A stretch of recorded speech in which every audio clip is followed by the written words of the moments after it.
ನಮಸ್ಕಾರ ಸ್ನೇಹಿತರೆ, 2026ರ ಎರಡನೇ ಮತ್ತು ಕೊನೆಯ ಚಂದ್ರಗ್ರಹಣ ಇಂದು ಅಂದ್ರೆ ಶುಕ್ರವಾರ ಆಗಸ್ಟ್ 28ರಂದು ಸಂಭವಿಸುತ್ತಿದ್ದು, ಚಂದ್ರಗ್ರಹಣದಿಂದ ಪಿತೃದೋಷ ನಿವಾರಣೆ ಮಾಡುವುದು ಹೇಗೆ ಮತ್ತು ಚಂದ್ರಗ್ರಹಣದ ಸಮಯ ಏನು ಮತ್ತು ಗರ್ಭಿಣಿಯಾದಂತಹ ಮಹಿಳೆಯರು ಮಾಡಬೇಕಾದಂತಹ ಕೆಲಸಗಳು ಏನು ಮತ್ತು ಯಾವ ರಾಶಿಯವರಿಗೆ ಶುಭ ಆಗಲಿದೆ ಮತ್ತು ಸಂಪೂರ್ಣ ಮಾಹಿತಿಯನ್ನು ತಿಳಿದುಕೊಳ್ಳಲು ತಪ್ಪದೇ ಈ ಚಾನೆಲ್ ಅನ್ನು ಸಬ್ಸ್ಕ್ರೈಬ್ ಮಾಡಿ ಹಾಗೂ ಪಕ್ಕದಲ್ಲೇ ಇರುವಂತಹ ಬೆಲ್ ಐಕಾನ್ ಪ್ರೆಸ್ ಮಾಡಿ ಸ್ನೇಹಿತರೆ. ನಾವು ಕೊಡುವಂತಹ ನೋಟಿಫಿಕೇಶನ್ ಅನ್ನ ದಿನಾಲು ತಪ್ಪದೇ ನೋಡಿ ಸ್ನೇಹಿತರೆ.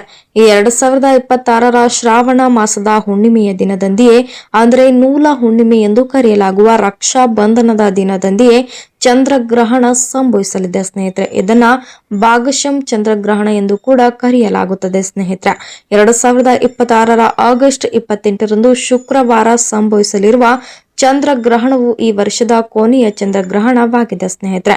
ರಕ್ಷಾ ಬಂಧನದಂದು ಸಂಭವಿಸಲಿರುವ ಈ ಚಂದ್ರಗ್ರಹಣವು ಭಾರತದಲ್ಲಿ ಗೋಚರಿಸುವುದಿಲ್ಲವೆಂದು ಹೇಳಲಾಗುತ್ತದೆ. ಚಂದ್ರಗ್ರಹಣ ಮತ್ತು ಪಿತೃದೋಷಗಳು ಹಾಗೂ ಒಂದಕ್ಕೊಂದು ಸಂಬಂಧವನ್ನ ಹೊಂದಿವೆ ಸ್ನೇಹಿತರೆ. ಹೀಗಾಗಿ ಗ್ರಹಣವು ಜನರ ಜೀವನದ ಮೇಲೆ ನಾನಾ ರೀತಿಯಲ್ಲಿ ಪರಿಣಾಮವನ್ನ ಬೀರುತ್ತವೆ ಸ್ನೇಹಿತರೆ.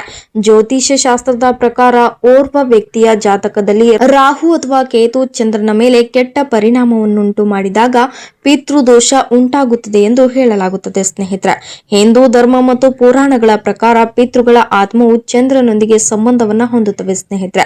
ಚಂದ್ರಲೋಕವನ್ನ ಪಿತೃಗಳ ವಾಸಸ್ಥಾನವೆಂದು ಕೂಡ ಕರೆಯಲಾಗುತ್ತದೆ. ನಾವು ಅವರ ಆತ್ಮಗಳಿಗೆ ಶ್ರಾದ್ದ ಕಾರ್ಯ ಪಿಂಡದಾನ ಮಾಡದೇ ಇದ್ದಾಗ ಅದು ಪಿತೃದೋಷವಾಗಿ ಪರಿಣಾಮ ಬೀರುತ್ತದೆ ಎಂದು ಹೇಳಲಾಗಿದೆ ಸ್ನೇಹಿತರೆ. ಪಿತೃದೋಷಕ್ಕೆ ಗುರಿಯಾದಂತಹ ವ್ಯಕ್ತಿಯು ಮಾನಸಿಕ ಶಾಂತಿಯನ್ನ ಕಳೆದುಕೊಳ್ಳುತ್ತಾರೆ ಸ್ನೇಹಿತರೆ. ಕೌಟುಂಬಿಕ ಸಮಸ್ಯೆಗಳನ್ನು ಕೂಡ ಸಂತಾನಕ್ಕೆ ಸಂಬಂಧಿಸಿದಂತಹ ಸಮಸ್ಯೆಗಳನ್ನು ಎದುರಿಸುತ್ತಾರೆ ಸ್ನೇಹಿತರೆ. ಪ್ರತಿಯೊಂದು ಕಾರ್ಯಗಳನ್ನ ಅವರು ವೈಫಲ್ಯವನ್ನ ಅಡೆತಡೆಗಳನ್ನ ಅನುಭವಿಸುತ್ತಾನೆ. ಆದ್ದರಿಂದ ಗ್ರಹಣದ ಸಮಯದಲ್ಲಿ ಚಂದ್ರನು ವಾದಿದ್ದನಾದಾಗ ಪೂರ್ವಜರ ಶಕ್ತಿ ಕೂಡ ನಕಾರಾತ್ಮಕವಾಗಿ ಪರಿಣಾಮ ಬೀರುತ್ತದೆ ಸ್ನೇಹಿತರೆ. ಚಂದ್ರಗ್ರಹಣದ ಸಮಯದಲ್ಲಿ ಗ್ರಹಣದ ಪ್ರಭಾವದಿಂದಾಗಿ ಪಿತೃಗಳ ನಕಾರಾತ್ಮಕ ಶಕ್ತಿಯು ಕೂಡ ಹೆಚ್ಚಾದಾಗ ಅದು ನಿಮ್ಮ ಮೇಲೆ ಪರಿಣಾಮ ಬೀರಬಾರದೆಂದು ಚಂದ್ರಗ್ರಹಣದ ಸಮಯದಲ್ಲಿ ಮಂತ್ರವನ್ನ ಪಠಿಸಬೇಕು, ಧ್ಯಾನವನ್ನ ಮಾಡಬೇಕು ಮತ್ತು ಇದಲ್ಲದೆ ಮುಖ್ಯವಾಗಿ ಮಾಡಬೇಕಾದಂತಹ ಕೆಲಸವೇನೆಂದರೆ ಚಂದ್ರಗ್ರಹಣ ಮುಗಿದ ನಂತರ ನೀವು ನಿಮ್ಮ ಮನೆಯನ್ನ ಸ್ವಚ್ಛಗೊಳಿಸಬೇಕಾಗುತ್ತದೆ ಸ್ನೇಹಿತರೆ. ದರ್ಪಣ ಮತ್ತು ಪಿಂಡದಾನವಂತಹ ಆಚರಣೆಗಳನ್ನ ಮಾಡಬೇಕು. ಇಂದು ಪೂರ್ವಜರನ್ನ ಸಂತುಷ್ಟಗೊಳಿಸುತ್ತದೆ ಸ್ನೇಹಿತರೆ ಮತ್ತು ಎಲ್ಲಾ ನಕಾರಾತ್ಮಕ ಪರಿಣಾಮಗಳಿಂದ ನಿಮ್ಮನ್ನ ಮುಕ್ತಗೊಳಿಸುತ್ತದೆ ಸ್ನೇಹಿತರೆ. ಹೀಗೆ ಮಾಡುವುದರಿಂದ ಜೀವನದ ಸಮಸ್ಯೆಗಳು ಕಡಿಮೆಯಾಗಲು ಪ್ರಾರಂಭವಾಗುತ್ತವೆ. ಜಾತಕದಲ್ಲಿನ ಪೂರ್ವಜರ ದೋಷಗಳು ಮತ್ತು ಗ್ರಹಣ ದೋಷಗಳು ಶಾಂತವಾಗಲು ಪ್ರಾರಂಭವಾಗುತ್ತವೆ ಮತ್ತು ನಕಾರಾತ್ಮಕ ಶಕ್ತಿಯು ಸಕಾರಾತ್ಮಕ ಶಕ್ತಿಯಾಗಿ ಬದಲಾವಣೆಗಳನ್ನ ಪಡೆದುಕೊಳ್ಳುತ್ತದೆ. ಪಿತೃದೋಷದಿಂದ ಮುಕ್ತಿಯನ್ನ ಪಡೆದುಕೊಳ್ಳುವುದಕ್ಕಾಗಿ ಚಂದ್ರಗ್ರಹಣದ ಸಮಯದಲ್ಲಿ ನೀವು ನಿಮ್ಮ ಇಷ್ಟ ದೇವರನ್ನ ಧ್ಯಾನ ಮಾಡಬೇಕು. ಈ ಸಮಯದಲ್ಲಿ ಚಂದ್ರ ಮಂತ್ರವಾದಂತಹ ಓಂ ಸೋಮಾಯ ನಮ ಎನ್ನುವ ಮಂತ್ರವನ್ನ ಪಠಿಸಬೇಕು. ಚಂದ್ರ ಮಂತ್ರವಲ್ಲದೆ ಪಿತೃಗಳಿಗೆ ಸಂಬಂಧಿಸಿದಂತಹ ಮಂತ್ರಗಳನ್ನು ಕೂಡ ಪಠಿಸಬೇಕು. ಚಂದ್ರಗ್ರಹಣ ಮುಗಿದ ನಂತರ ದಿನಗಳು ಸಂಗಮವಾಗುವ ಸ್ಥಳದಲ್ಲಿ ಕುಳಿತು ಅಥವಾ ಸಾಧ್ಯವಾಗದೇ ಇದ್ದರೆ ಮನೆಯಲ್ಲಿಯೇ ಕುಳಿತು ಪಿತೃಗಳ ಹೆಸರಿನಲ್ಲಿ ದರ್ಪಣವನ್ನ ದಾನ ಧರ್ಮ ಕಾರ್ಯವನ್ನ ಮಾಡಬಹುದು.